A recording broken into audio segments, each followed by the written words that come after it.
au développement de notre secteur.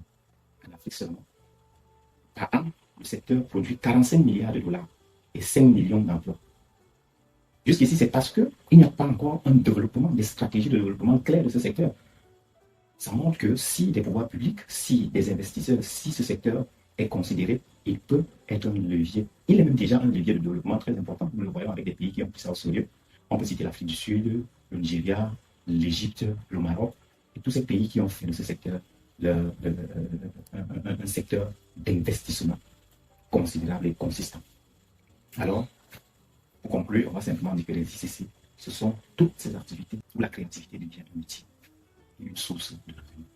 Quand un artiste peint, quand un musicien compose, quand un designer invente une mode, il ne crée pas seulement la beauté, il crée aussi de l'emploi, de la richesse et une image forte pour son pays. Et il devient l'ambassadeur de son pays. Désormais, il faut voir la télévision, la radio, tous ces secteurs, la publicité, le marketing, la mode, le design, tous ces secteurs sont des filières ou alors des domaines des industries culturelles et créatives. Ne voyez plus seulement l'artiste ou bien le culturel seulement dans la musique ou dans la peinture ou dans la sculpture. Il n'y a plus que ça. Aujourd'hui, on a évoqué l'architecture, le design et tous ces éléments qui contribuent d'une façon significative au développement de nos différents pays.